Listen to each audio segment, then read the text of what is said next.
Good morning. The August 7th, 2018 meeting of the Douglas County Board of Commissioners will come to order, and we're pleased to have Mrs. Michelle Green from our Finance Department here with us this morning to lead us in our invocation. After the invocation, please remain standing for the pledge to the flag.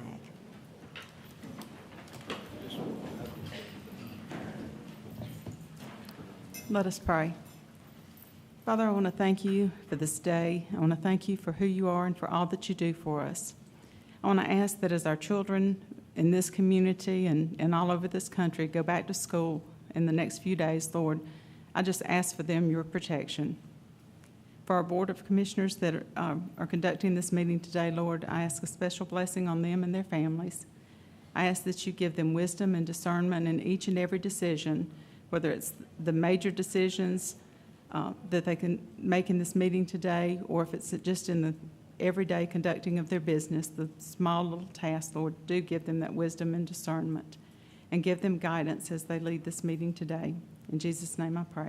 Amen. Amen.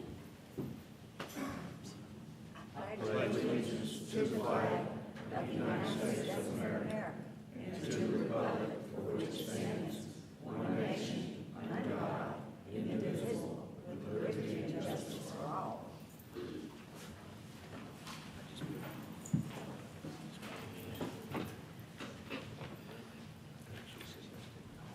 Thank you, Ms. Green, for being here and leading us in our invocation this morning. And good morning, and we are delighted that you have joined us, and we appreciate your participation in local government. Public comments this morning, we have 4 individuals, or should I say 4 citizens who have signed up, and would like to, before I call your name, to let you know that the Board of Commissioners respect our citizens' right to address their government. I want you to know also that all matters will be taken under advisement, and your subject matter today for this particular meeting must be germane to the agenda.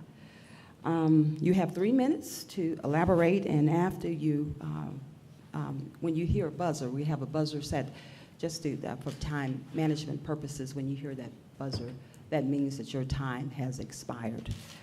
So with no further ado, I would like to call our first citizen up, Mr. Larry Pierce. Would you please come forward? And if you could, just give us your address and your subject matter. Thank you for being here today.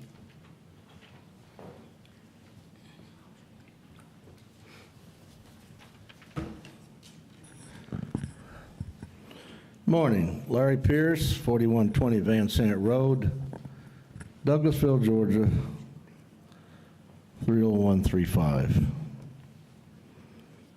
Been in the county since 1968. When talk about progress, I-20 ended at Highway 5. Then they made a bad mistake, continue it into Alabama. Okay. I'm getting a little better at this. Today I've got 5 subjects. It's going to be difficult. First one is number 5, authorization to approve the recommendations of the Transport Committee. I guess in a short sentence, my answer is no, no, and no. Because what we need to do is study Carroll County and forget about all the other big issues. Number 6, authorization for a full-time. I happened to hear Ms. Guider say that there's people in line about getting money to enhance positions. If they've got people in the tag office, give one of them the job. They want a new position. Everybody wants a new position. The coroner's got 3 positions. And if you gave her 2 more, she could probably just stay home. All right, number 8, authorization to claim property taxes. That was beyond my comprehension. I don't think anybody in here understood what it was about. I'm not sure the county attorney understood what it was about. But I'll tell you who does understand what it's about, her. Mrs. Guider spent 20 years chomping her teeth in the tax office. All you had to do was ask her. Now, let me tell you what I found out since yesterday. It was a technicality. They sent the paperwork in, and the county stamped it. Now, when somebody receives something in law and the clerk stamps it, it's received. And if you fail to sign it, that's just a technicality. You fail to sign the lawsuit, swear into this and that. But the issue is you sent it in good faith, and good faith is part of the law. Remember that. Number 9. Number 9 has to do with authorization. Again, same thing, no, no, no. And whoever has the deep interest in it should take a look at what they're trying to do. Number 10 was interesting. Number 10 is something I know all about because it has to do with a taser. Now, the $62,000 sounded like a lot of money, but I spoke with him outside. And what happened through the years, just to educate some people, because hardly anybody knows what a taser is, okay? A taser, when you see a policeman use it, this is a civilian model. It's been deactivated, so there's nothing loaded on it. This is a civilian model, costs around $350. But the police have a real one. They have one on their side called their other arm. Mr. Pierce, your time has expired. The buzzer just went off. Did you hear it? Can I finish it? No. We have the 3-minute limit. 3 minutes, already gone. Yeah. See how fast you learn? Yes. Thank you so much, Mr. Pierce.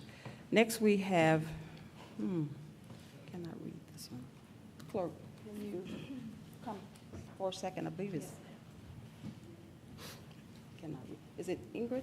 Oh, Ingrid Landis Davis. I couldn't read your writing. Apologize for that. Please come forward.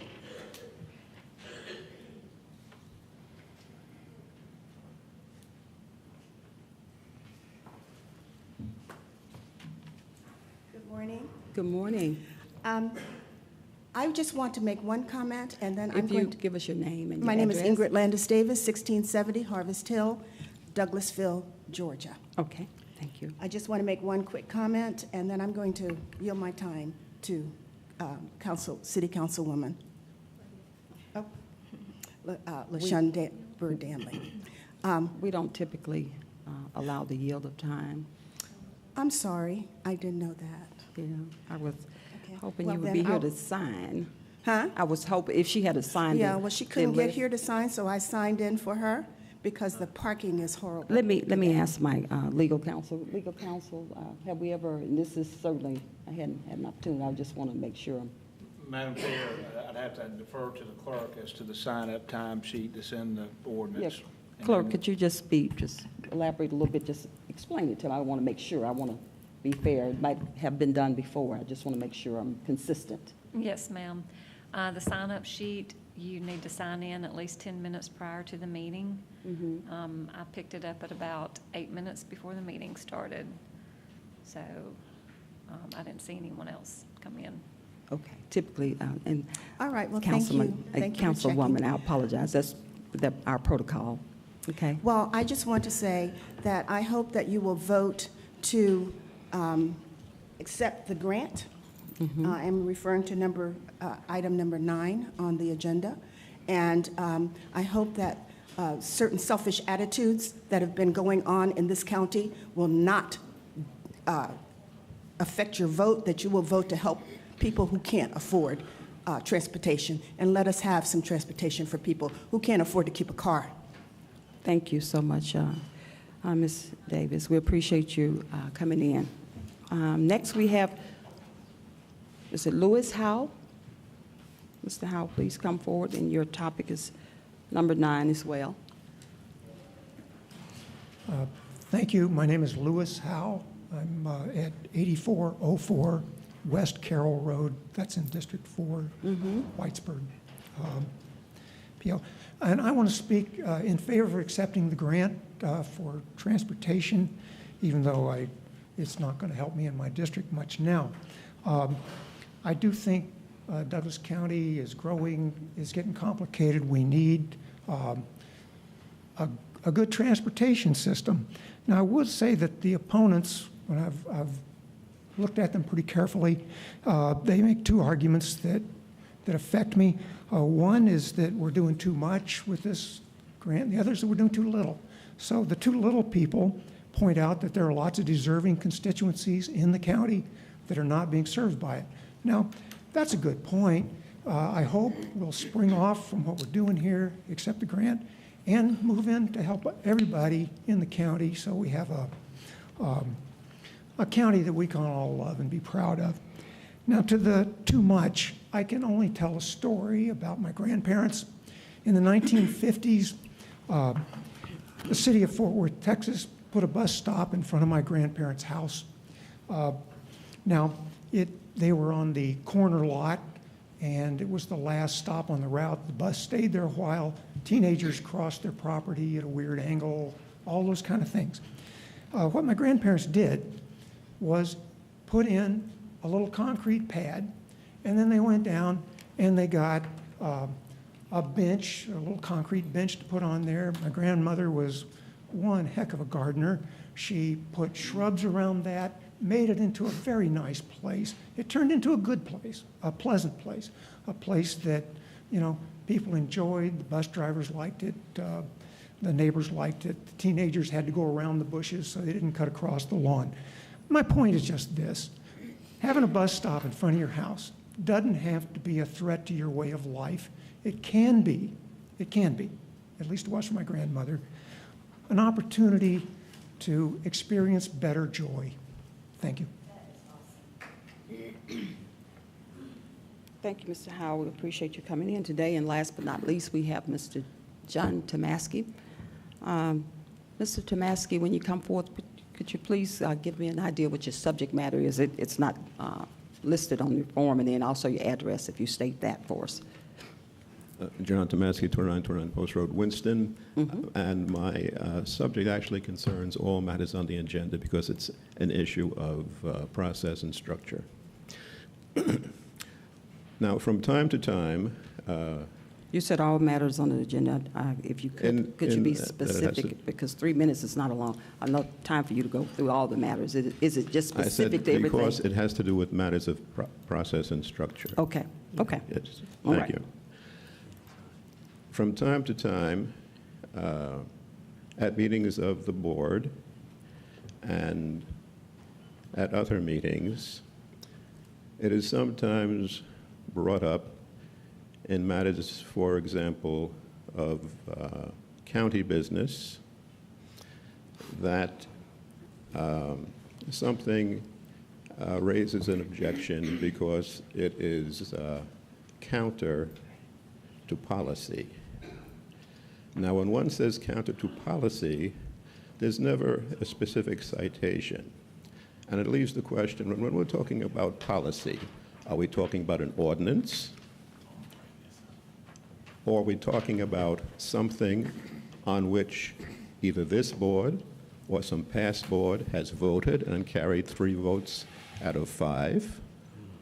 Or are we going by vague recollection and essentially just making it up as we go along? Absent a citation, the integrity of the process is compromised because it leaves open that last possibility. Sometimes matters of state legislation come up, and sometimes one hears, well, the code doesn't matter in that instance because it's covered by local legislation. But if you're going to make that allegation, cite the year and the bill number so that it can be identified. And in regard to a previous speaker,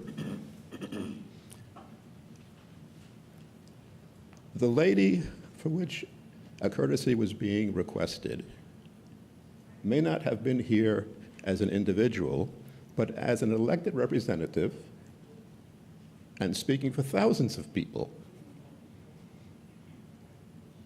So that, I think, is a relevant distinction. And according to my understanding of Robert's rules, it would have been possible for any member of the board to have asked to be recognized, to make a motion to allow such courtesy, and if seconded, it would have gone to a vote, which would have been legitimate because it would reflect the majority feeling of the board.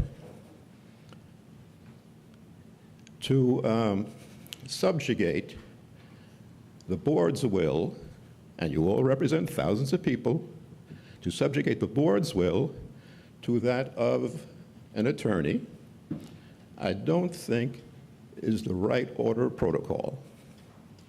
And when we come to legal opinions, no person's single opinion matters. Even Supreme Court Judge of the United States. How many 5-4 decisions have we gotten? Thank you.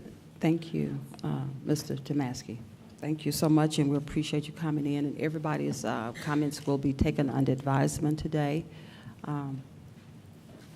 Next. Madam Chair, Yes, could I make a brief remark? you can. I think Mr. Tomasky's point is well taken, and that we should review our public engagement process and consider some sort of stipulation for elected officials as they speak for, as Mr. Tomasky said, speak for large numbers of people. So I'd just like us to consider some modification.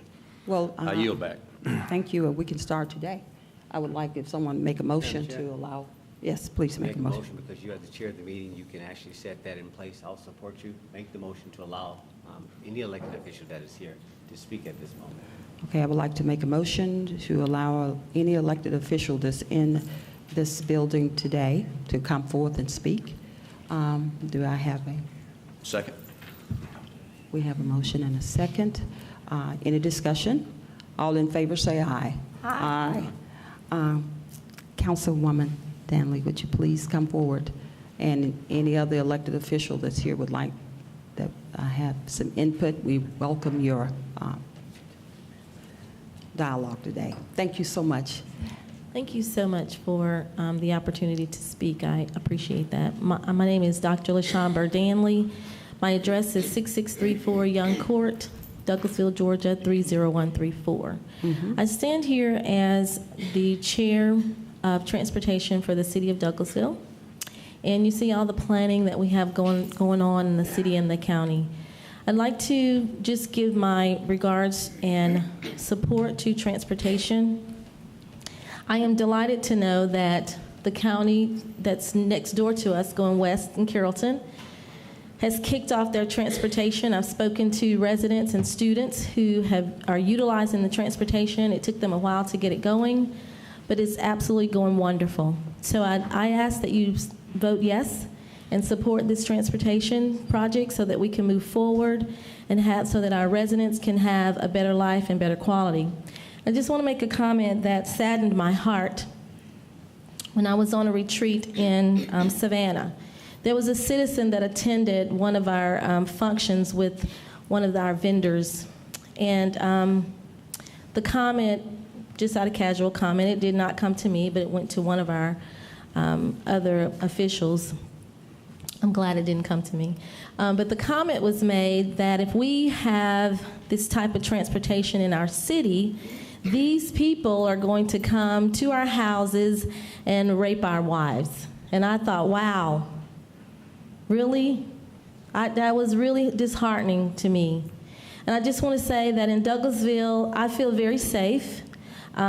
We have a very good police department, sheriff's department, and I can tell you, I know people that live outside of this county, and the one thing they say is that I don't want to come through Douglasville, because if I come through Douglasville and I get in trouble, you're going to jail. And I believe that. But I don't believe that people will come and rape your wives just because of transportation. So I just want to say, please consider those that need transportation, the elderly, the disabled, students, whomever, so that they can get jobs, so they can be prosperous, but at the end of the day, they can be good citizens. Thank you so much for your time. Thank you, Dr. Danley. We appreciate your contribution, and we'll definitely take this matter under advisement. Thank you so much. Board of Commissioners, next we have the approval of the minutes. You have the minutes of the commission meeting of July 24th, 2018, and the work session and the executive session minutes of July 23rd, 2018. Are there any corrections, additions, or deletions that need to be made? No, ma'am. No? Being none, the minutes stand approved as presented. Next, we have a public hearing. I would like for Director Ron Roberts to please come forward.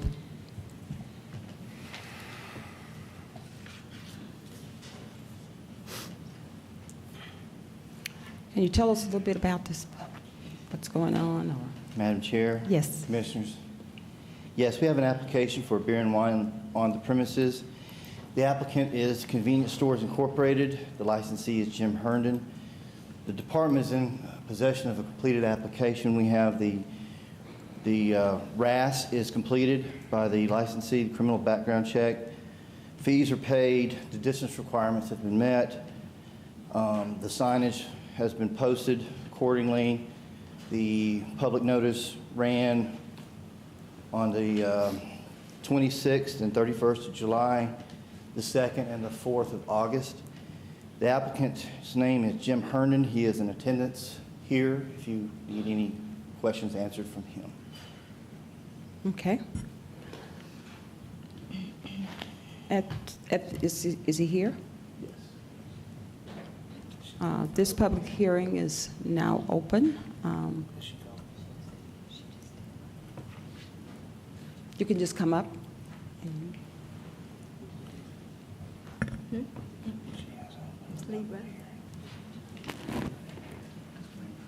Just want to make sure. State your name for me, please. James Herndon. James Herndon. Okay. Madam Chair, if you could just ask if there's anyone here that wants to speak Okay. about public hearing. Before you start speaking, I just want to make sure the public hearing is now open. Is there anyone here to speak on behalf of this public hearing? Anyone here to speak on behalf? Okay. Is there anyone here to speak against this public hearing, this item? Well, okay. Again, is there anyone to speak against?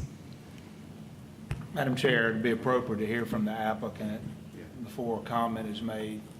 Okay. You have the floor now. Okay, we just basically, we are remodeling, actually tearing the store down, rebuilding. Can you speak in the mic? No, I'm sorry. We are tearing the store down. Actually, it's down on the ground now and rebuilding, and we'd like to just reopen the store with an alcohol license. Okay, and this store is at 7512 Lee Road? Yes. Okay. That's, any other comments you have before? No. Okay. Board of Commissioners? Madam Chair? Is there a motion to close? I need a motion to close this public hearing. So moved. Second. We have a motion and a second. All in favor, say aye. Aye. Aye. Okay. Vice Chairman Robinson? Yeah, I got a couple questions, real quick. So for the public, and again, because this is part of a public hearing process, can you clarify where exactly on Lee Road this is? Right at the exit of I-20. Okay. So if I'm going I-20 east into Atlanta, we make a right turn, is the property right there on the right? Or is it? If you're going east toward Atlanta, you make a left, and it's on the right. On the right, okay. Got it. All right, so this is north of I-20, okay. Yes. All right, I got it. And so what is your time frame? Opening date, or reopening, will be October 10th. Okay. And redevelopment, innovation, I mean, what's going to be different for the community? I mean, what can we expect? Again, it's for the public. It's a 3,000 square foot convenience store with a Burger King attached to it. Okay. That we also franchise with. Okay, so you got a co-brand going on, which will be good for that area. Yes. Good. I'm encouraged by that in that area.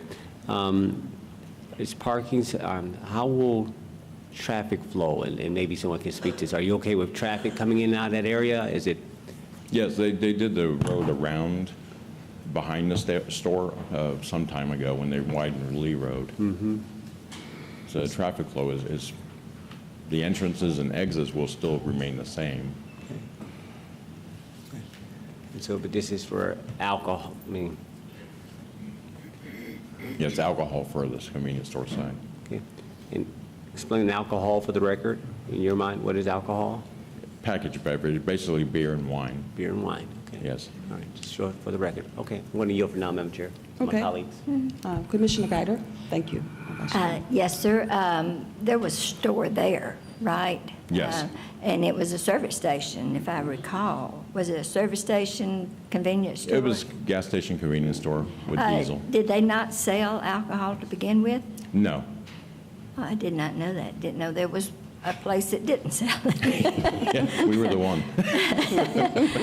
Okay, I just knew that one time there was a store there and there was a service station. I assumed that they already had a license and wondered why it wasn't a transfer rather than a new out. But anyway, I yield back. Thank you. Okay. Thank you. Commissioner Mitchell. Just one quick question. So with this license, what's your procedure and what's your plan to assure that those that shouldn't have their hands, like our young folk who shouldn't have this on their possession, or even, so how are you going to prevent that type of a situation too? We do extensive training. Also, our POS system, the point of sale system, scans IDs so that the date will go into the register system. So everybody's ID'd, I guess you're saying? Everybody's ID'd, yes. And if by chance, which the state's done several stings with tobacco for that store, and we've always passed. Got it. And our company policy is if somebody does sell, it's termination. Got it. Okay. All right. Good stuff. I yield back, Madam Chair. Okay. Any other questions from the board before I call for a motion? No, Madam. Board of Commissioners, you have heard the public hearing about new alcohol license for JP Lee Road. Do we have a motion to approve? So moved. Second. We have a motion and a second. Please prepare to cast your votes.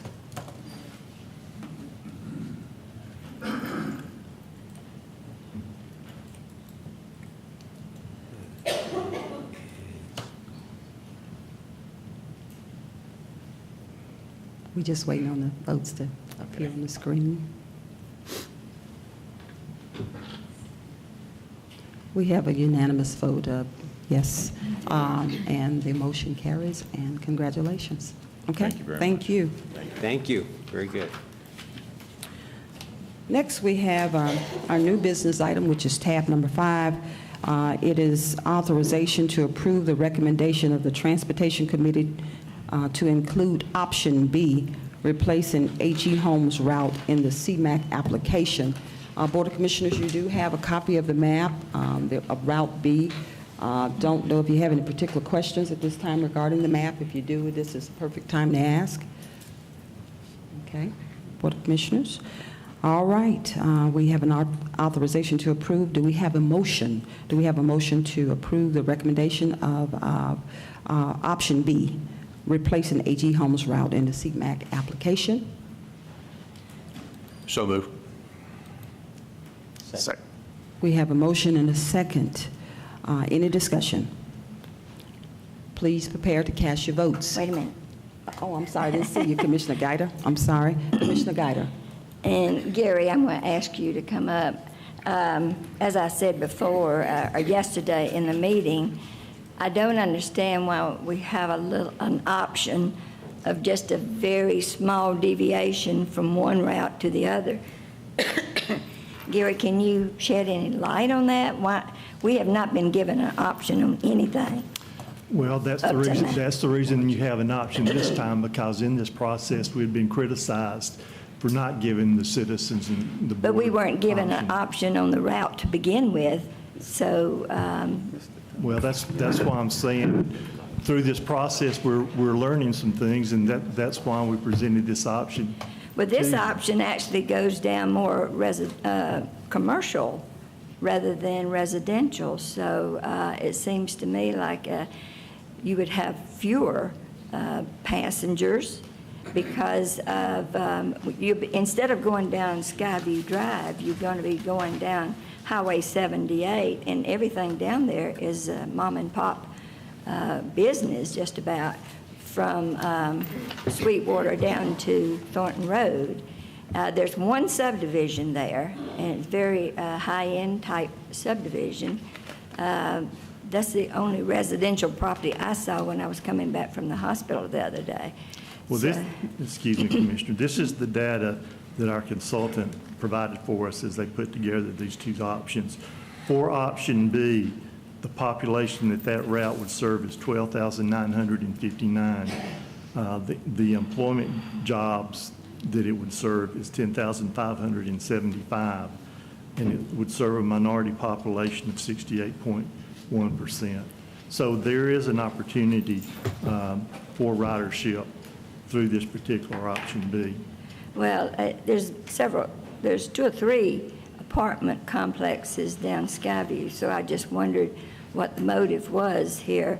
But I got a few little figures from the appraisal department, and that whole area is, the majority is rental property, It's not people that live in their own homes and everything. So just wondered why such a small option. Why weren't we just given an option on the whole route? I don't really have an answer for that. Okay. But I just think it's odd, and I'm somewhat suspicious of why this is even on the an issue here. So anyway, I yield back. Okay. Madam Chair? Okay. Vice Chairman Robinson. Thank you, Madam Chair. It's important to recognize what this is really about. Option B, option A, all this was an attempt to acknowledge one of the commissioner's concerns about the overall system going outside of the county. Not necessarily public. Inside the Transportation Committee, we have to listen to the members that are there. District 3 voice mattered. And he brought a logical argument, which is, okay, there's a lot of road miles going out there to H.G. Homes, and nobody's getting on it from Riverside. Now, he didn't say this part, I'm adding it, but I got his point. From Riverside to H.G. Homes, no one is getting on. A lot of gas. He's an airline guy. Operations. I get it. I heard exactly what he said. It was just a matter of the timing and when we could actually, well, what could be our solution? This is a federal grant. They look at certain demographics. It is what it is. It is a funding mechanism. So here we are at the last minute. We're like, okay, I've always known, because my mother lives right there by the sheriff's office, which is like the 30, which is what I take down Riverside by the epicenter, over to Holmes, over to Emory, to get my eyes worked on. Right? I've known this for years. Like, well, gee, we always know maybe we can talk to Cobb, which is one of the people I've spoken to in times past. Again, do it ourselves, third-party operator, county to county, and MARTA. We're always the 4 options. So here we are. It's like, well, gee, I think Commissioner Mulcair may be on to something here. Perhaps we can get with Cobb. We saw Lisa Cupid, who happens to be the commissioner that is South Cobb, that faces us. I mean, you know, I've got a district of 35,000. She's got 200,000, the order of magnitude, her district alone. And I said, what would be the idea? And we saw them in Savannah. And we said, hey, maybe we can get together and talk about how we can bring our transportation groups together and work through some issues. Long story short, they came to us. She got through her budget process. The last Friday before the original vote 2 weeks ago, she said, can y'all meet? Like, absolutely. Let's get everybody in the room and see what we can do. Now, we had no idea where this was going to go. But it was something that I had in the back of my heart that I always heard my colleague. We had to go right then. All staff, let's go. County administrator, directors, you name it. I put everybody in the room. We met at the epicenter, public, open meeting. It's an open meeting, wasn't even in the boardroom. And the whole point was like, okay, and they were very accommodating. They like, absolutely. Yeah, you're right. We've got these big old 30 passengers, and y'all gonna put people into ours. It was the most simplest. It was like, oh, that was easy. I mean, I just sat back like, oh my goodness, it worked out. So the whole premise of coming back, like, now what do we do with those road miles, seeing that they were going to pick that up? We got these road miles because, again, we have a federal grant that we committed to. We're down a path with ARC. Can't just throw them in. So now you got to take those revenue miles and do something with them. So what does the map tell us from the consultants where the poverty and the need is? It was either in District 2 primarily or District 1. Staff make the call with the consultant. Where is the greatest need? Neither here nor there. It wasn't political. Staff makes the call. That's one of the lessons we learn sometimes. When you get political, you start nudging things, you knock things out of order. Let staff make the recommendation on what they're going to do when we have a consultant, and then we let it ride from there. So I just want to make sure we're clear about what that was really about. This was a concession, and it happens at the General Assembly, it happens at Congress all the time. We say, okay, we're all the way at the end. Can we get there? And I think it was a good faith effort to show that, look, we heard all along, it was just a matter of when can you introduce it? When can you get it through the Commission or Congress? So I share all that just for the background for public, because there's a lot of people that weren't here. They don't know the backstory, why we changed that at the last minute. Because you can, and because you're trying to accommodate a voice that needed to be recognized. It wasn't to confuse. It wasn't to try to do a last minute, hoodwink. It's like, no, that's what you should do. You were heard. And so that was the attempt. So Gary, I get it there. You couldn't answer it any further. That really lies ultimately on the Board of Commissioners. But Madam Chair, I want to yield now. But I thought that was important to sort of give, because we went right into doing something, but we didn't get the backstory to it. And so I yield back, ma'am. Thank you. Okay, I'm going to move forward and call your vote. We have a motion and a second. Please prepare to cast your votes.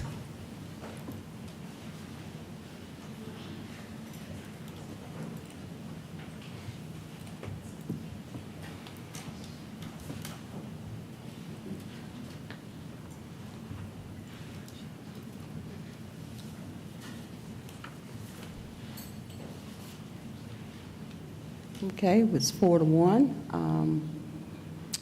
The motion carries, and it passed 4-1.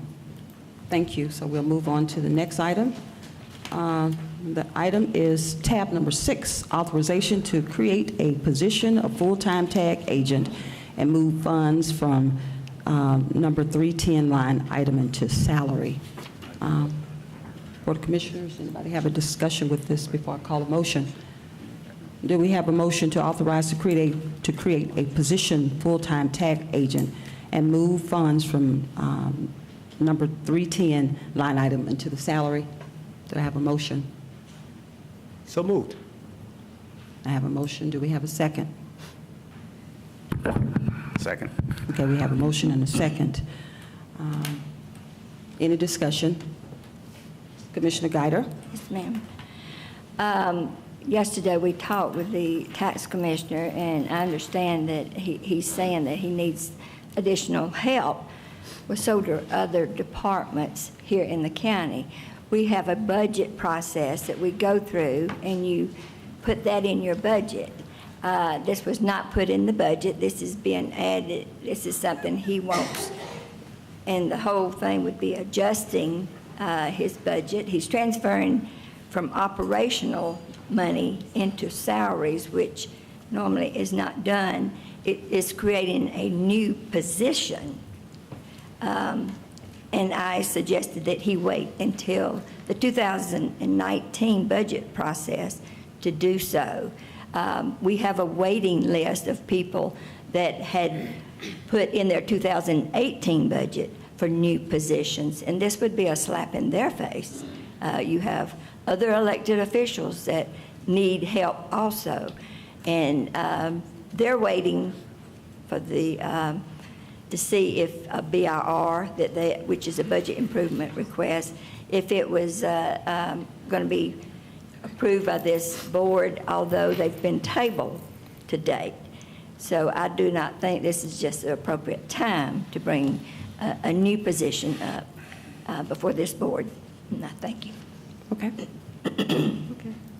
Is the tax commissioner here? Tax commissioner, could you just come forward for a second? Just have a question for you.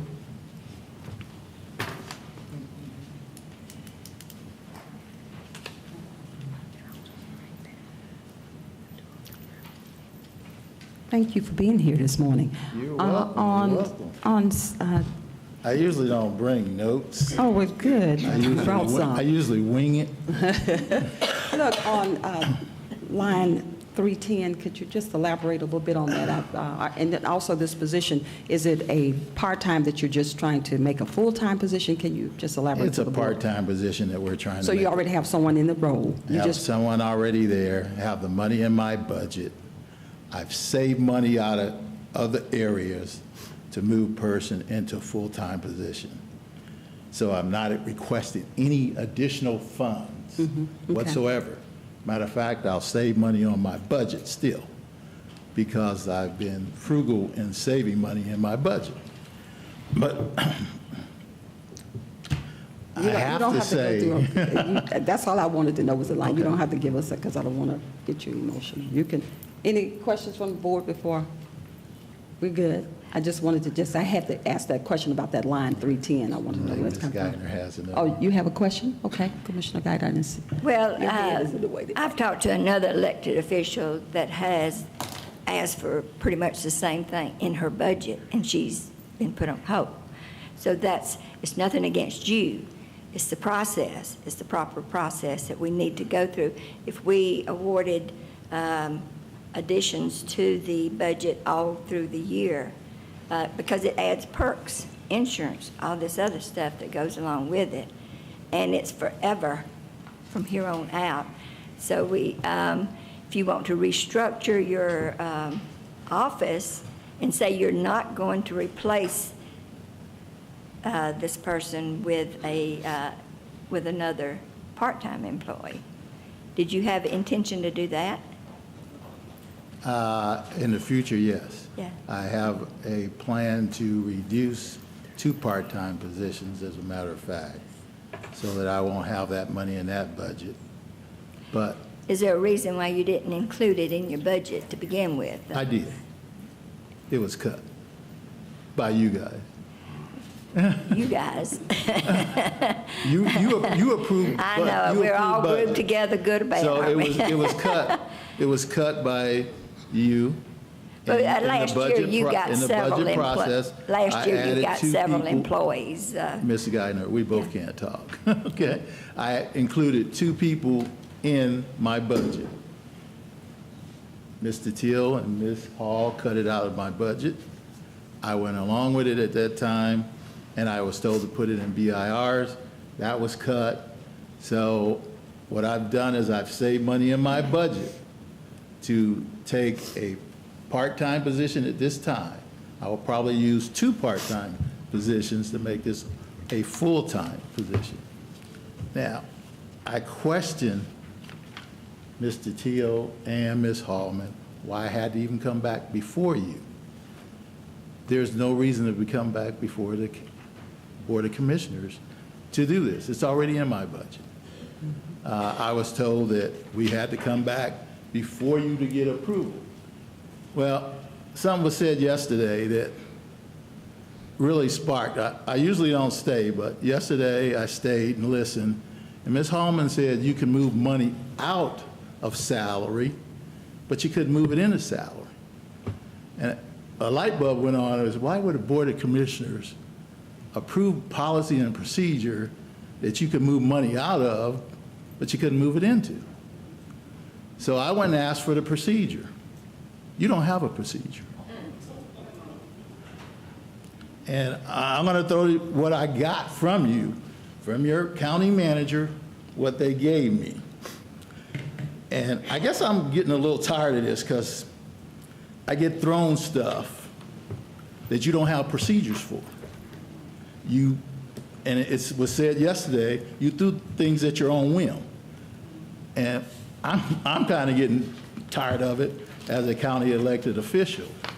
I report only to the citizens of Douglas County, not to this board, not to the county manager. I only report to the citizens of Douglas County. And what I was given was, the manager shall, with concurrence with the chairman, have the authority to transfer funds, any department budget among personal operation and capital improvements category to maximize of $5,000. That doesn't say I have to come back before you to move my funds. Where does that say that? The Board of Commissioners shall receive the request to determine of the Human Resource Director as a need to additional relevant data and make a determination whether a new position is created. I don't report to the personnel person. So he can't tell me if I can move funds or not. By the Constitution, once you approve my budget, you can't tell me what to do with it. And what I see is you're trying to tell me what to do with my budget. That's what we're charged with. No, you're not. I mean, that's our duty. No, it's not. Is to, yes, we are. You don't know the Constitution or the law. Sir.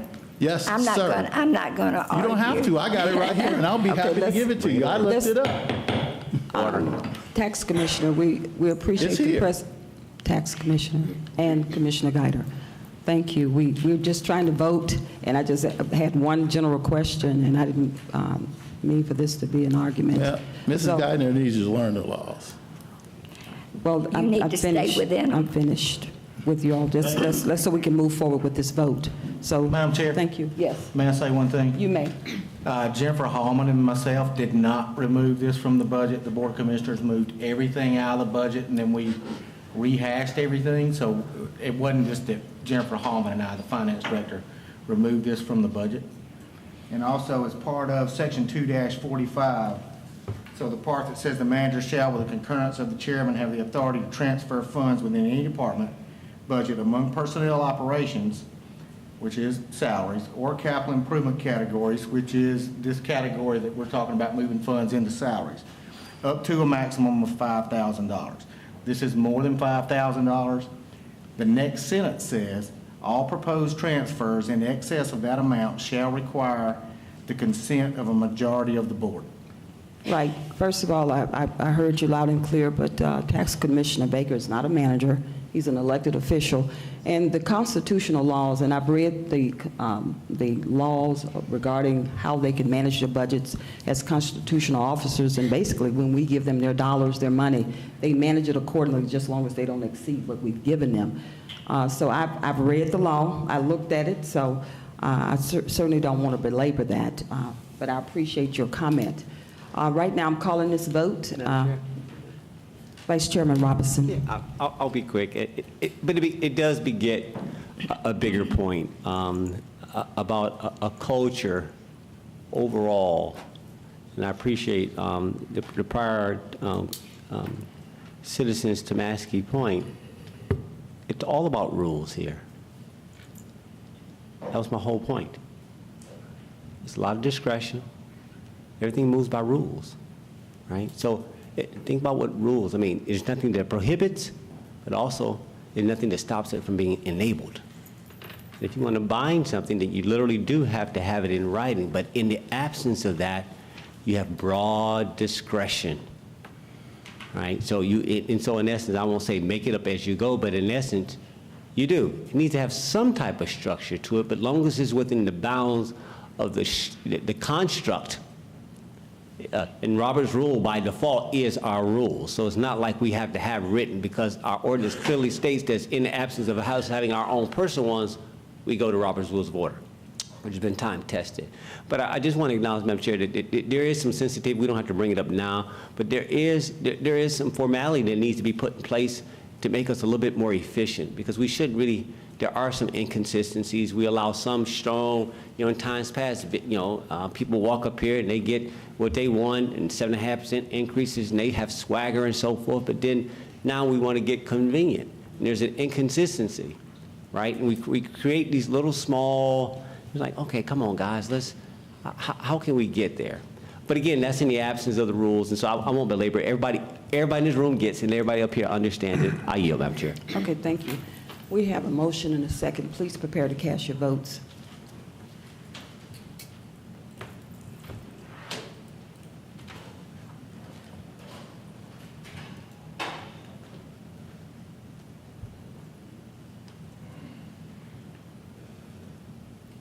Okay, we have, the motion has passed. It's 4-1.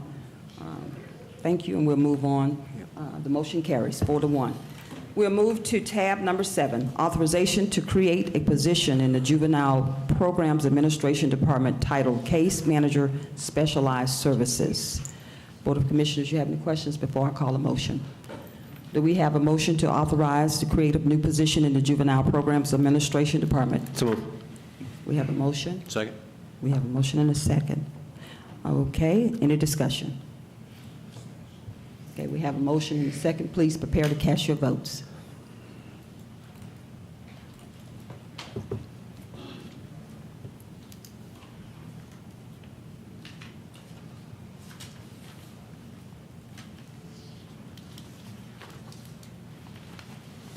We have a unanimous vote to move forward, and the vote passed 5-0.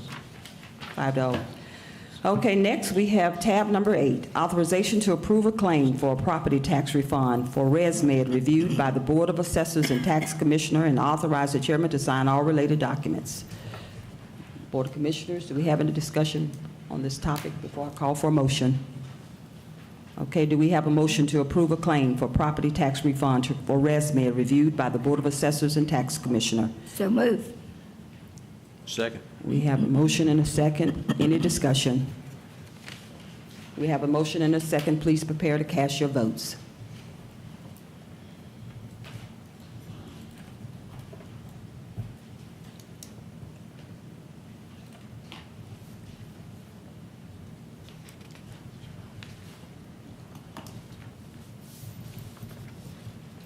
Five oh vote, authorization to approve this refund. The motion passed. We'll move on to tab number 9, authorization to confirm and approve award by the Atlanta Regional Commission of Infrastructure and Capital Investment application for fixed route public bus service. Authorization to file a grant with the Federal Transit Administration for the Federal Congestion Mitigation and Air Quality Funds in the amount of $4.8 million. And authorize the chairman to sign all related documents. This grant will require a Douglas County match of $1.2 million and will be used to fund proposed fixed route bus service for 3 years. This item has been tabled. Do we have a motion to untable this item? Madam Chair, on table. Second. We have a motion and a second. Any discussion? On this one, Lisa, do you want me to? Manual vote. We have the manual, okay. We have a motion and a second. All in favor to untable this item, please say aye. Aye. Okay. Is that 5-0? I didn't hear everybody say aye. 5-0? Okay, everybody said aye. Okay, thank you. We will, I just want to put some house rules in place on commissioners for this particular item. If we could just be mindful of the 5-minute, I want to just put 5 minutes around discussions for your discussions. And certainly I will allow 2 minutes for rebuttal on this one because it is one that's been on the table for a while. So 5 for your discussion, 2 for rebuttal, just to keep it manageable as we discuss this item and go forth. Board of Commissioners, do we have a motion to authorize to confirm and approve this award by the Atlanta Regional Commission of Infrastructure and Capital Investments for the CMAQ grant? So moved. So moved. Second. We have a motion and a second. Any discussion? Madam Chair. Okay, Commissioner Robinson. All right, here we go. Just for the citizens, and again, I'm sensitive to my clock if I don't look up to you, but this has been, this item right here, because this is what this is about, it's about a grant, a loan, and it's as simple as that. We are applying for a loan, and with the approval of that loan, we can move forward. So think about those who pre-qualify for whatever you pre-qualify, a car, a home. It was a process just to be pre-qualified. It was all about the money. In the absence of being able to get this loan, we went in a different direction. What we learned through this whole process, and I think most people can attest, is that we originally put aside, we thought this would cost us about $500,000, right? We really didn't know. That was if we were going to do this ourselves. Now, we really look at that, it's like, okay, that wouldn't have got us nothing. And staff was not in a position to really be able to pull this off, which is why they came up with the idea of a third-party operator. As we've gone through this loan process, we realized that, look, y'all ain't meeting no needs. You're not meeting the needs. Now, what we did do, and again, the prior administration did a needs assessment. There was some criticisms about that versus a feasibility study. And I always ask the question, well, why didn't the prior administration actually finish the feasibility study? Now, hold that thought, right? Well, why didn't you finish it? All the information was there as it relates to validating the needs, right? There's seniors, there's disabled, part-time workers, millennials, and what they call one or no-car families, right? There's like 5 segments, right? These are needs. But the premise behind all of it when transportation came forth with this, whenever they came forth, was simply this. It was about economic development. Transportation begets economic development gets housing, thus we all benefit. So think about this for a minute. So, okay, the needs are there, and the premise that was being argued is that we just want to focus on seniors and the disabled. Now, how is that going to be an economic generator? Seniors are getting out the game. I mean, disabled, hey, I'm disabled, but I'm productive, but that's going to be somewhat limited. So why, if the premise is to fulfill the need of economic development, are you going to limit the segments that you serve? All right, so what about the part-time workers? What about the millennials? It's like, well, why can't everybody be included? Why does it have to be this exclusionary policy? Right? So that's what this really came down to. So I'm looking at this, and again, I got about 2.5 minutes. I'm looking at this, my sole job was just to manage the money. All the dancing, the noise, all the villaination, it's like, okay, get a life, whatever, right? Follow the money. Make sure this comes in, right? After we went through the process, it's like, okay, this is gonna cost us about $2 million a year. It is what it is. We applied originally for $8 million, right? The original application got declined. In other words, I'm a professor, it got an F, do-over. It doesn't meet the need. They came back, in other words, 2 routes got declined for $8 million. They said, do over. Brought in consultant, right? They improved it, they went to 4 routes. They said, that's only gonna get you $6 million, right? They're like, okay, that'll get you about $6 million, right? So, I mean, that means, but again, it's a good start, right? So the whole point was, again, it was all about, let's make sure we get the loan. Let's make sure we have everything that we need before we talk about, so what I want to call incurring liability against the county. We didn't sign up for the third-party operator. We froze awarding that contract. Staff was pushing it, but I just sat on it in committee like, no, no, and no. Not until we get the money. That was important. All bets are off. Madam Chair was very clear. We don't get that. It didn't matter what the routes were. It didn't matter what the input was. Without funding, we could not take a $2 million hit by that today, right? So this, we kept this simple. So back to this feasibility. You don't have to do it that way. If any of you are bankers, I'm gonna close this up, and this is important, right? Banks don't look at business plans. Any of you who are, I mean, I guess there's some bankers here, they don't look at business plans. That's for you to do.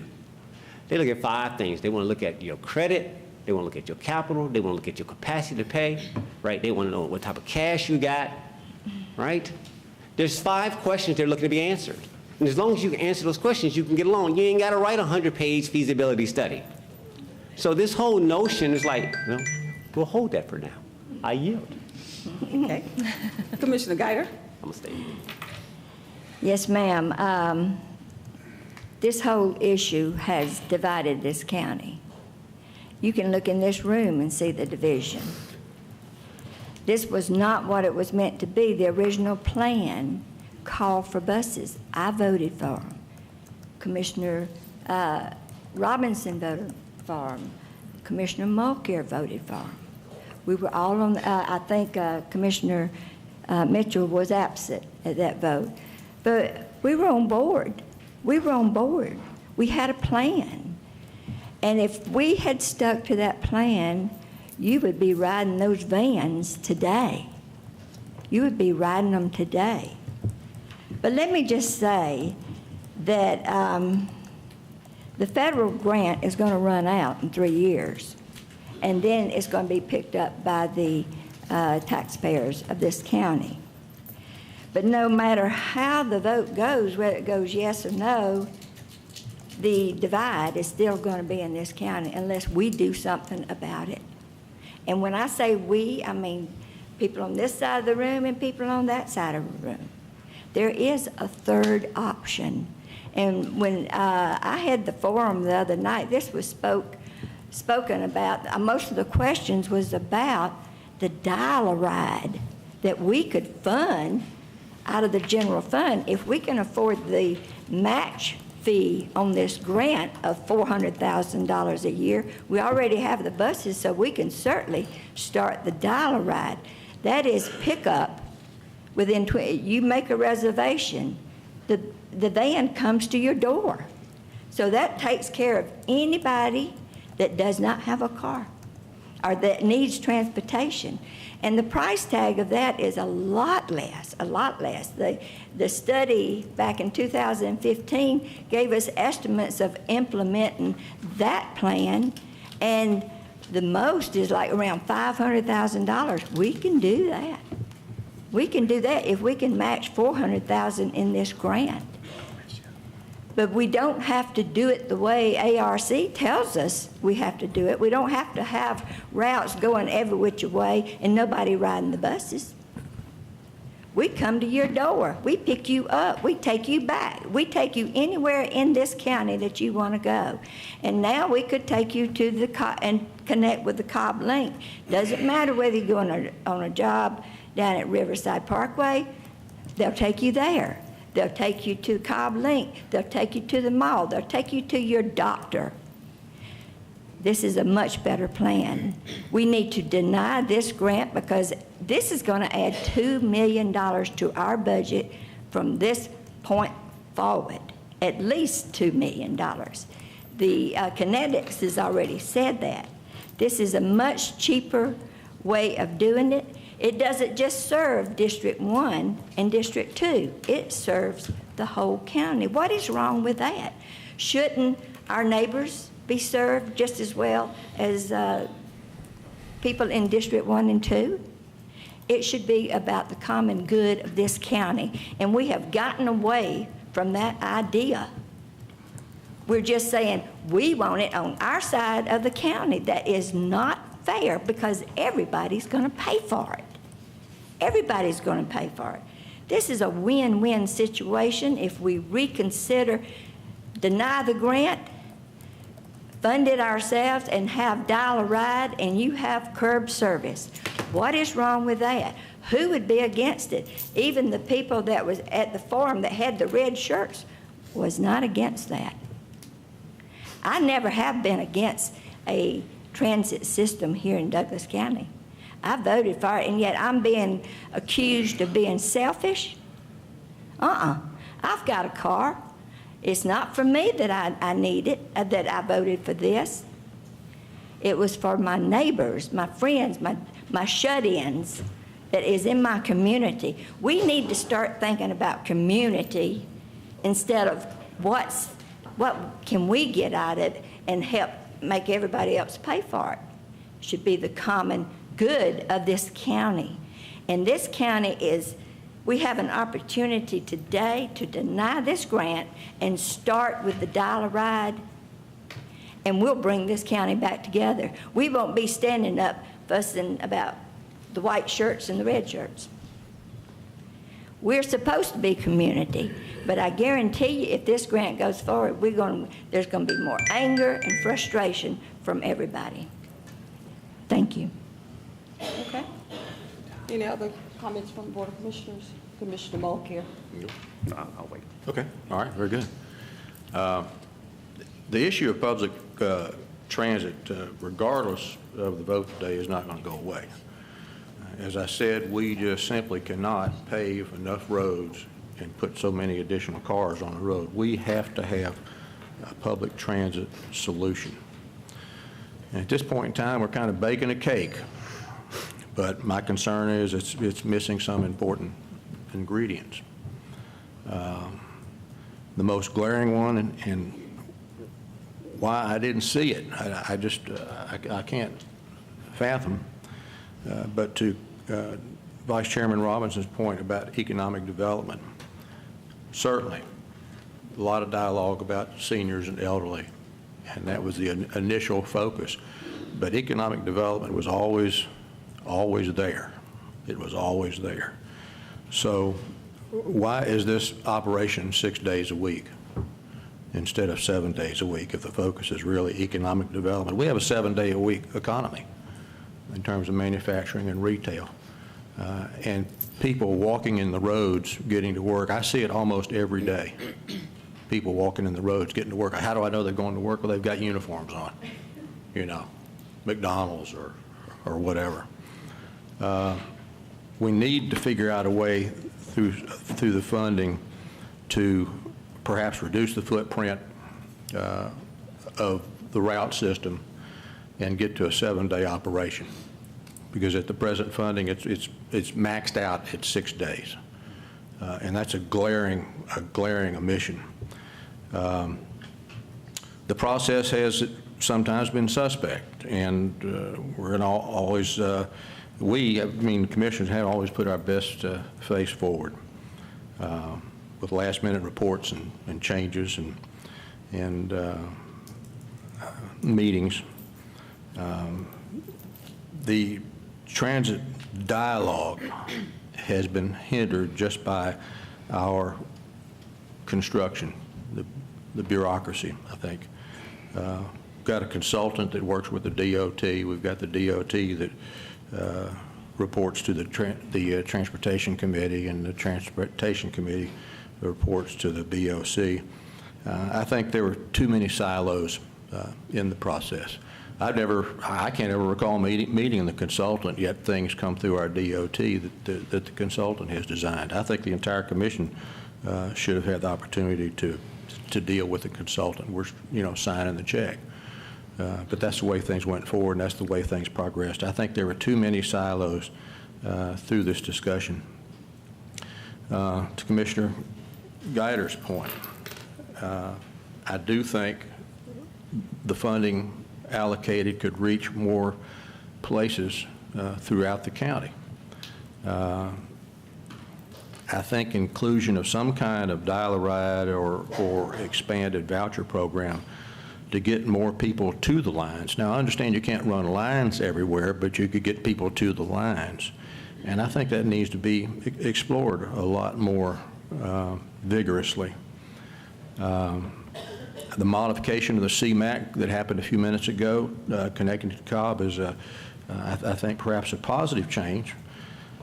But my concern was about so many additional miles to the H.E. Holmes station to begin with, basically 44, 45 miles, and every mile costs money, costs the citizens money. And I expected when we could move out of that, we could reallocate that money to some way to connect people to the lines. Again, dial-a-ride or expanding the voucher program. This modification, doesn't address that cost issue. This issue will not go away. We have to come to a collaborative, cohesive, coherent, cooperative, constructive dialogue about transportation.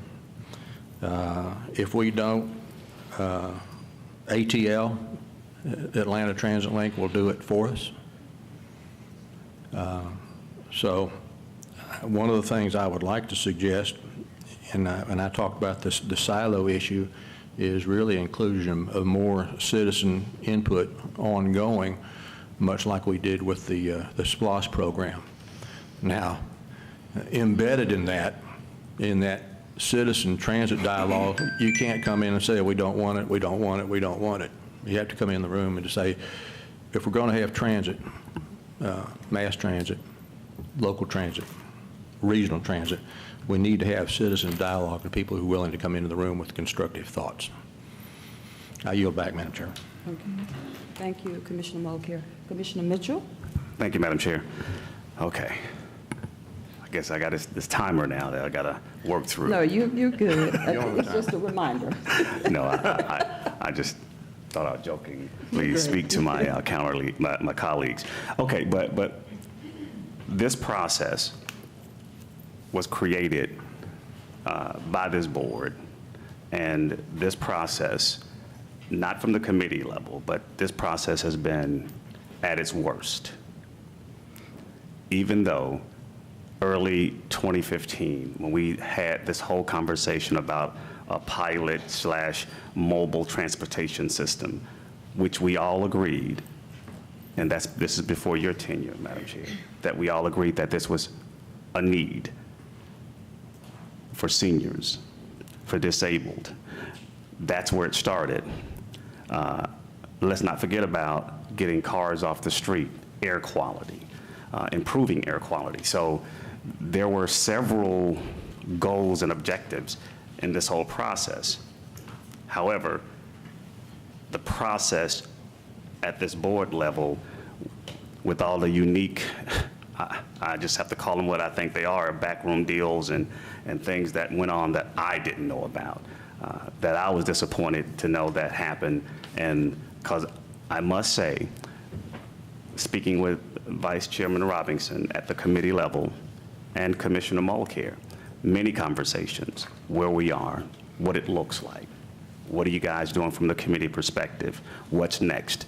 Because as I stated earlier, my meetings throughout my district and even outside my district consist of the dialogue that I have with these guys and the information that I get from your minutes and what I've read. So that's disappointing. And it was very disappointing to even know that how it happened, and Madam Chair, what happened and why it happened, it's something that we'll have to deal with because we created this. We created this as a board. And it's disappointing to see this, even though I still believe that a mobile pilot or transportation system is needed in Douglas County from the economics perspective and those who just need to get around and just do their daily business and their daily thing. So just a little disappointing in that whole factor.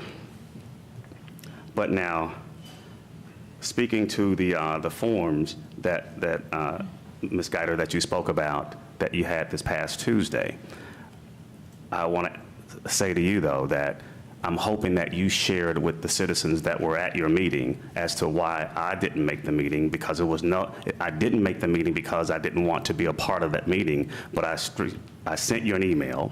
I made it known that there was a meeting a community meeting that I already had in progress, but I hope that you shared that with your constituency when you had that meeting, but from my understanding, I guess not, because from what I'm hearing from you, I just wasn't there. And not the reasoning as to why, but I wasn't there. No. We've got to, well, I've got the floor now. So we've got to do better as a community.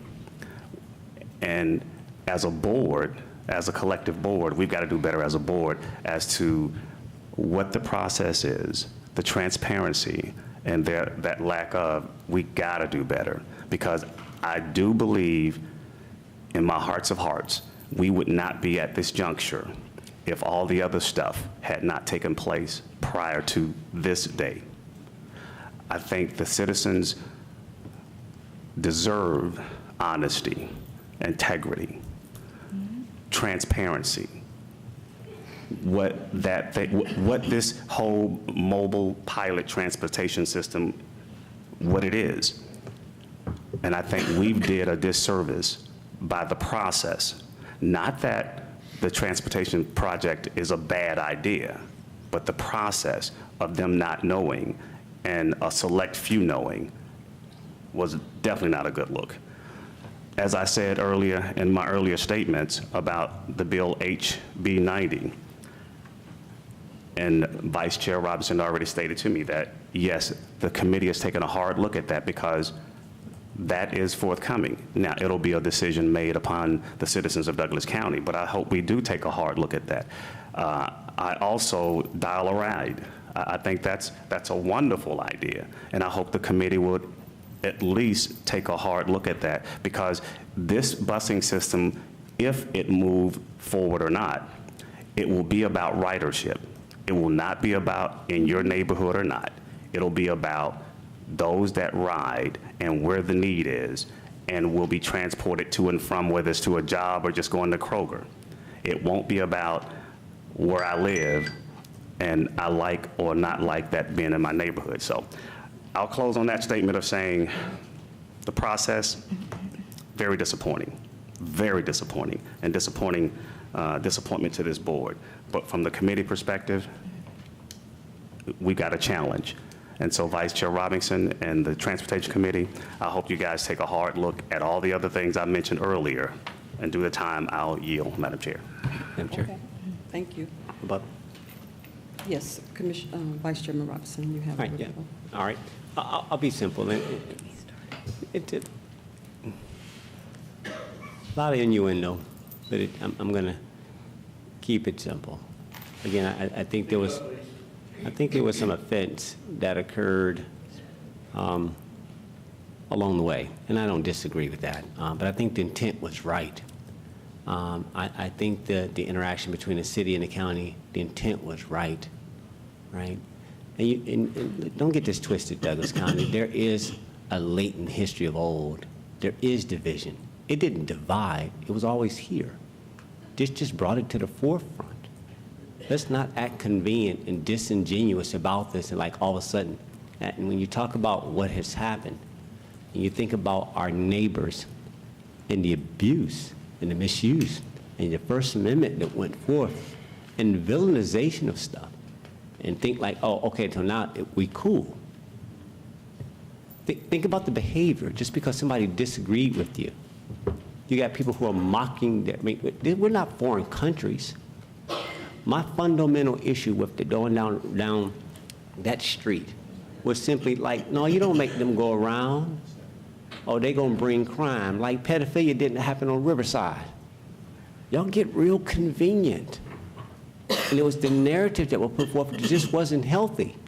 And now we're here, it's like, okay, but what changed? We're still looking at what's in the better interest, and I think we can get there, but it was the subtone.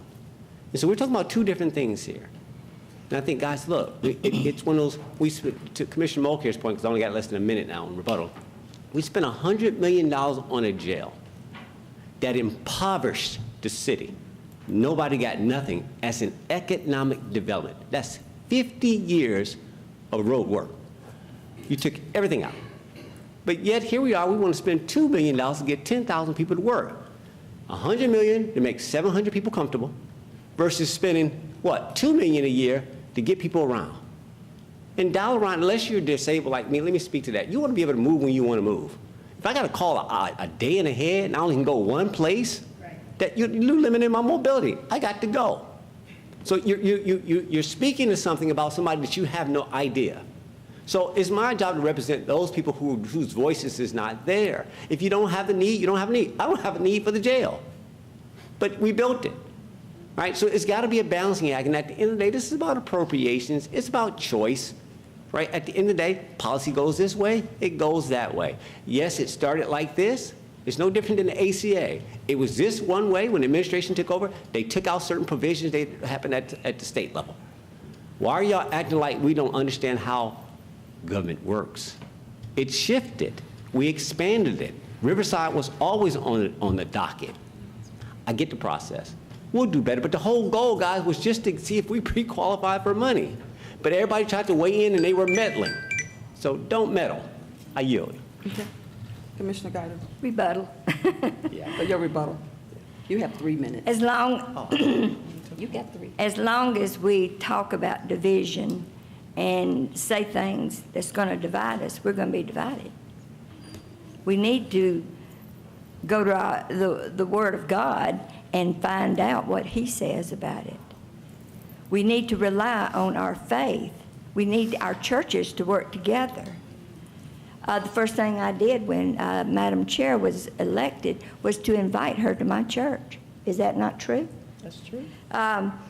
But the mayor was the one that did not want it to go down a certain street. That came from the mayor. The city council is even split on this. I think Councilman Danley would agree that there are people, just as many on one side as the other. Even they're divided. We're divided. But Carroll County, someone said something about Carroll County. Theirs is working. You know why? It's dollar ride. It's dollar ride. Their buses are full because only those that that need it are calling ahead and getting it. But this is door-to-door pickup. How is someone in a wheelchair going to go down to a bus stop? So this is door-to-door pickup. This was in the plan from the very get-go. And this whole issue is really about economics. $2 million a year to fund vans that's just roaming around, or $400,000 or less to come to your door and pick you up, and take you back home at a reasonable price, whether it's a job, shopping, medical, whatever. This is a win-win for everybody. That means right now, nobody on the western side is going to be serviced.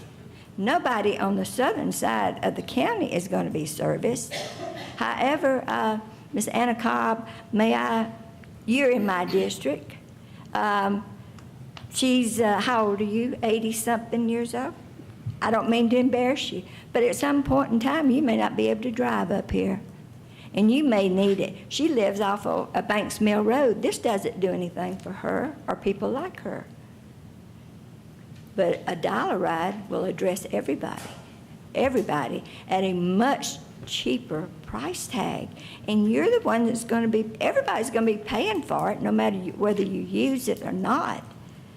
But start slow, start small, and grow as the need is there. And I yield back. Okay, thank you so much, Commissioner Guido.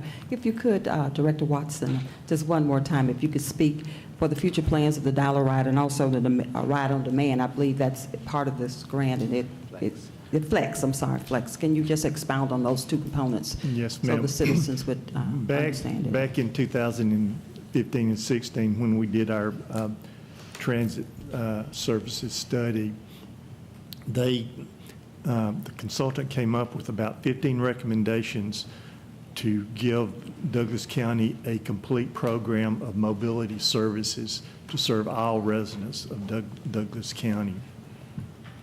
The first two recommendations in that study, fixed route service was number one, dial ride service was number two. Dial ride is also called demand response service. Mm-hmm. So it's been my intention all along, and again, I'm speaking only for myself, is to follow the recommendations of the study to where we take on the number one recommendation first, which is fixed route service. And then immediately after we get this up and running is start working on dial ride. And I'm not sure of the timetable yet, but hopefully we'll have the fixed route service up and running by maybe the end of the first quarter of calendar year 2019. And then as soon as we've got that working, we start working on dial ride and see what we've got to do to get it implemented. So it's definitely in the plan, along with a number of other things, to provide a full menu of mobility services for the citizens of Douglas County. Okay, thank you so much. Board of Commissioners, we have a motion and a second. Please prepare to cast your votes, please.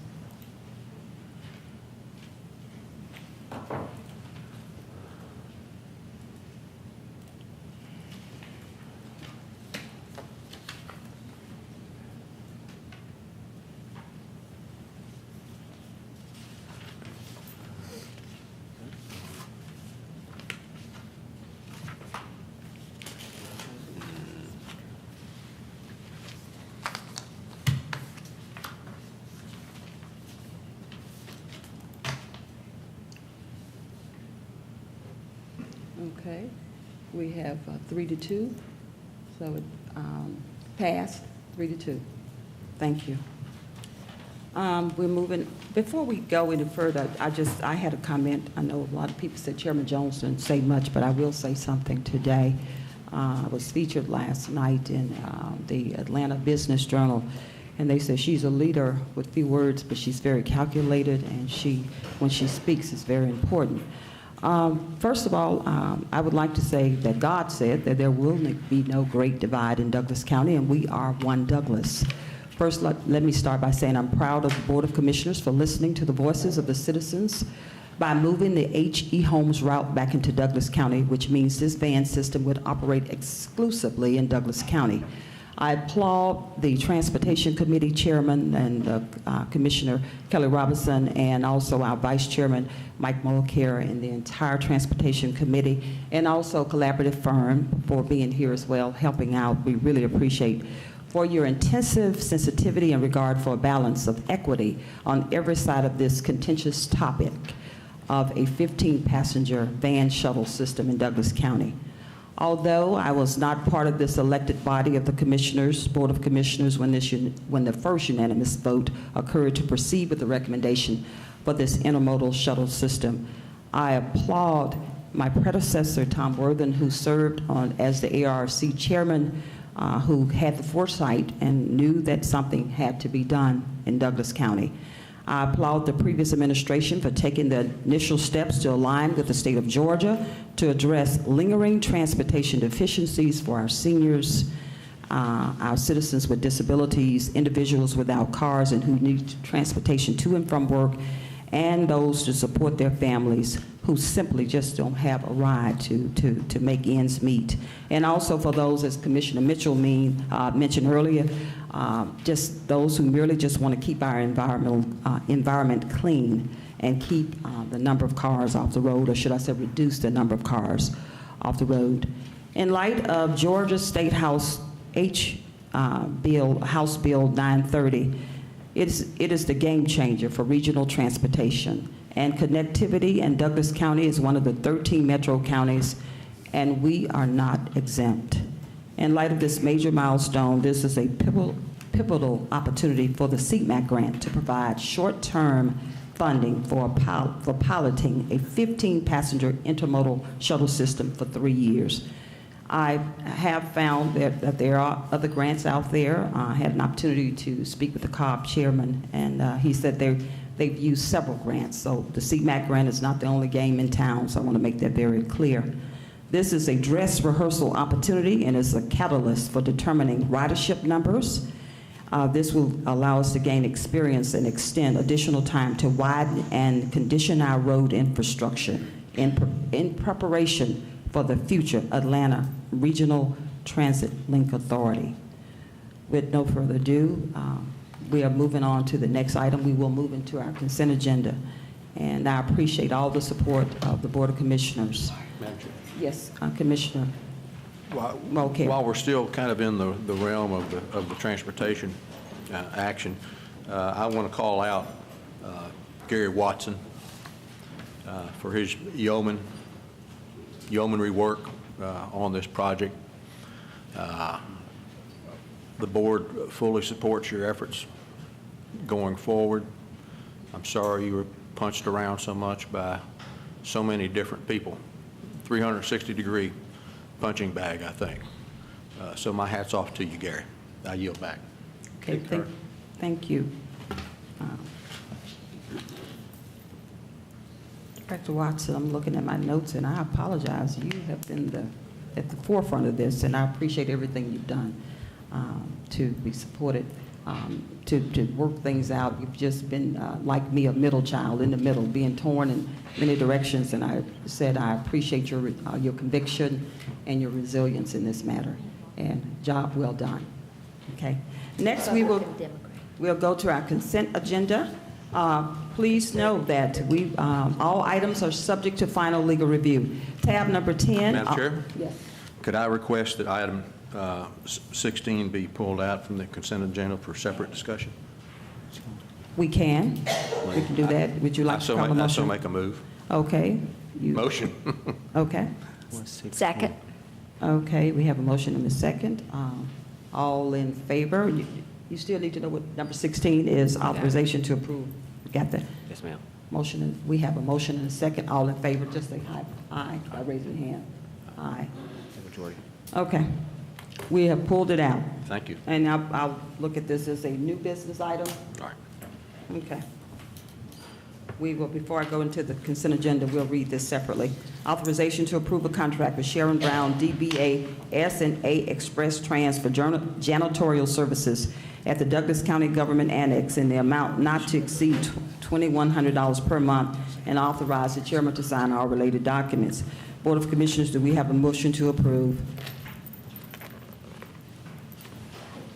Could you reread that, please? It's authorization to approve a contract with Sharon Brown, DBA S&A Express Trans for janitorial services at the Douglas County Government Annex in the amount not to exceed $2,100 per month, and authorize the chairman to sign all related documents. Board of Commissioners, do we have a motion to approve? So moved. Second. We have a motion and a second. Any discussion? Yes, Madam Chair. Okay. Commissioner Mulcahy. I understand, as expressed yesterday, we kind of got the cart before the horse on this particular issue being signed, a signed contract, and we're seeking approval for the contract afterwards. I can certainly support a new contract in placing the contract work with Sharon Brown, DBA, as S&A Express Trans. But I don't think it would be proper for me to sanction something out of process of whether the contract was needed or not. That also could be an issue. But the reality is there is a signed contract, right or wrong, and I can't support that. I would support a new contract. Yeah, I understand. Be advised, this contract has not been placed in the hands of this individual, I guess. That's what I'm assuming. And I received 6 contracts that came to me that particular day, and I guess we potentially missed a step in the administrative piece. I did have an opportunity to research. We do have for our courthouse, small courthouse, should I say, the old courthouse. There's not a contract for that. $2,100 is, I do have signing authority for that. It came through the New World first before this was even this came about. I believe the contractor asked for a contract. Is that what happened? That's the only reason it came forward. So it's not like initially what the Board of Commissioners would have seen this at all. This was just a special request from the actual business. So any questions or comments from the Commissioner Robinson? Yeah, it's just more for clarity. And again, so it sounds like, and I just want to clarify, we moved from one building to the other. It's a new building. We know that services needed to be provided. It looks like you have a local vendor who provided in good faith to go and do services on our behalf. Right, so I'm separating the issues. One, that, okay, this person is due their wage. Right? They're due something that in good faith, while we work out our bureaucracy, they're over there cleaning up a new building in good faith that we're going to sign a contract. Now, recognizing we've been working on this new building that you guys get credit for, that we should have known in parallel, if you're a good project manager and project schedule, services that need to be continued. Right? So I'm back to like, okay, the formality of like, okay, if you really were a good project manager, all this should have been on a Gantt chart, like, okay, we need to go ahead and get this before the Board of Commissioners way ahead of time. Why are we waiting to the last minute to shotgun? I think, to Madam Chair's point, like, okay, well, I got to sign this now, so I got to speak to staff. We got to do a better job of coordinating. Don't deliver this at the last minute. Now I got to fall on the sword for the sake of a good relationship with the community, because we don't want to be the government moving on little guys, not taking care of what we should be doing. There needs to be a better sensitivity. Like, and again, I made the comment yesterday about monopolies that just are insensitive. They're not even aware. And we really shouldn't be, I agree, I don't say it's cart before the horse, but it could have been better project scheduling, as we call it, those who are actually PMPs out there in Douglas County. I'm talking a language that says that, no, we could have did better than that. So now we're trying to clean up after the fact, right? We're trying to clean up something that happened. There's like, okay, well, let's just fix it. That's fine. But what I cannot not support is, wait a minute, this person already is doing the work. They did it in good faith. So for that, I can support it, just doing what is in the right, in the best interest of all parties. I yield. Commissioner Geiger, is there any way we can table this for the next meeting? Commissioner, this is $2,100 that I have signature authority on, which, of course, this is something else. I prefer not to table. I would like for us to vote and make a decision today. We have a motion and a second. Madam Chair. Yes, Commissioner Mitchell. Ken, is there any comments from legal? None? Oh, I mean, you don't have to. I'm not trying to put you on the spot. Two separate issues, I Okay. think. First of all, the contract that's been signed and not completely signed and not been tendered is going to have to be, the entity name pursuant to the agenda item is going to have to be changed because there was an assumption apparently that they were incorporated or a company or an LLC.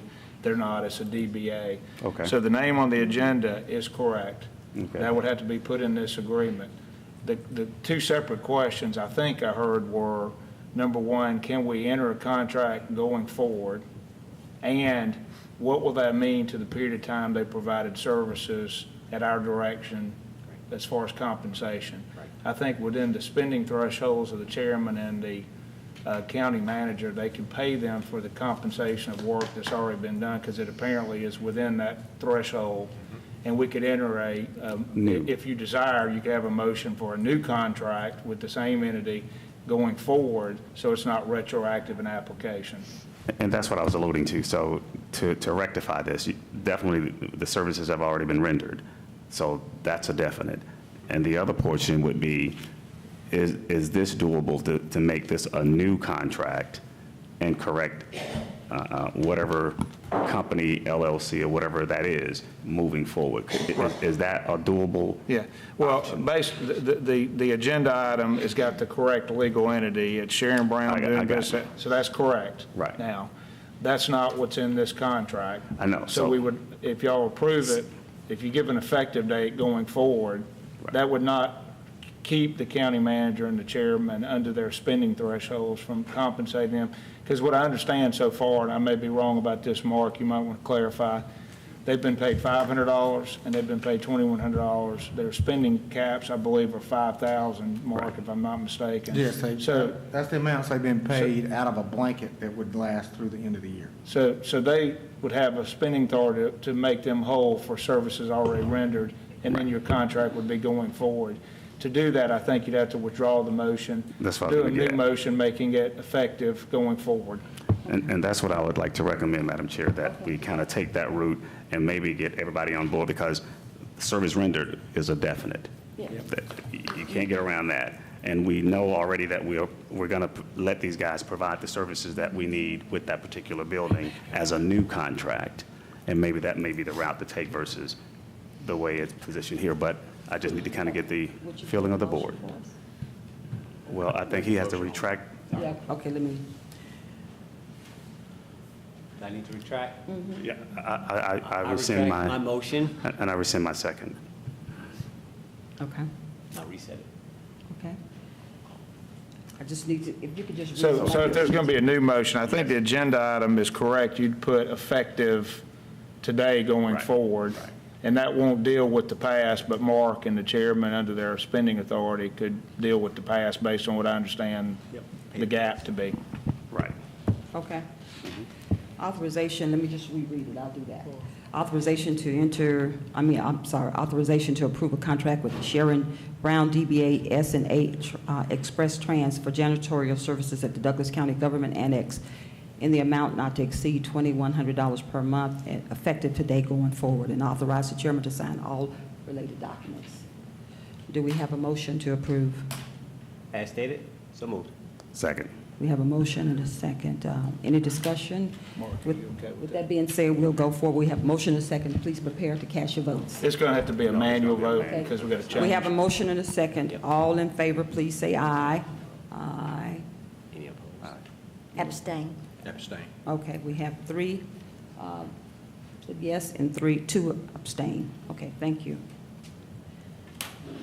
Now, we'll go back to our consent agenda. We'll start with tab number 10, authorization to accept the 2018 JAG grant in the amount of $16,424 and amend the budget and authorize the chairman to sign all related documents. No match required. Tab number 11, authorization to accept the quote provided by Axon, quote Q-169352-2 for replacement taser gun cartridges in the amount of $62,400, locking the price over a 5-year span. Tab number 12, authorization to submit the renewal application for the Western Regional Traffic Enforcement Network grant for the Sheriff's Office for the Governor's Office of Highway Safety, GOHS, and amend the budget and authorize the chairman to sign all related documents. Tab number 13, authorization to apply for the Keep America Beautiful 2018 Litter Law Enforcement Grant in the amount of $2,000 and authorize the chairman to sign all related documents. Tab number 14, authorization to accept the 2018 Waste Management and Keep America Beautiful Waste Conference Scholarship Grant in the amount of $1,000 and amend the budget and authorize the chairman to sign all related documents. Tab number 15, authorization to enter into an intergovernmental agreement with the City of Douglasville for the provision of election services and authorize the chairman to sign all related documents. Tab number 17, authorization to enter into an agreement with Luce and Associates Incorporated, DBA Luce, Design for Engineering and Design Services for the replacement of light poles at the Fairplay Park up to a maximum of $9,500, and authorize the chairman to sign all related documents pending final legal review. That concludes our consent agenda. Do we have a motion to approve? So moved. Second. We have a motion and a second. Any discussion on any particular item before I move forward with the calling the motion? Commissioner Guider? Yes, and I'm going to address this to Kenny. In number 17, it's got Luce and Associates, Inc., DBA. Should it be a DBA? If it's incorporated?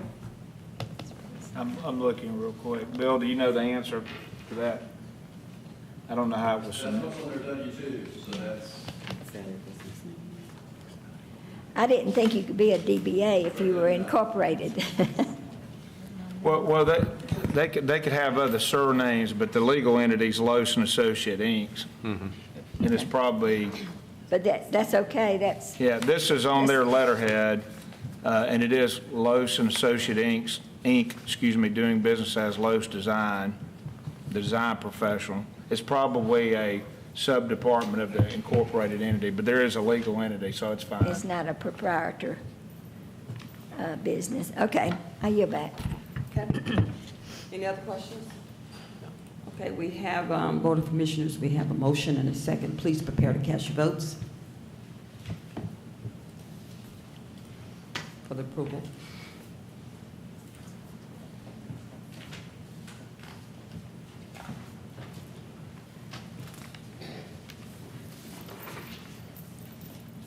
We have a 5-0 unanimous vote. The motion passed to approve the consent agenda. Thank you so much for that. We have announcements. I would like to ask our Communications Director, Rick Martin, to please read our announcements, and then I will follow with asking my fellow commissioners if they have a comment or some updates regarding what's going on in their districts. Thank you. Good morning. Rick Martin, thank you.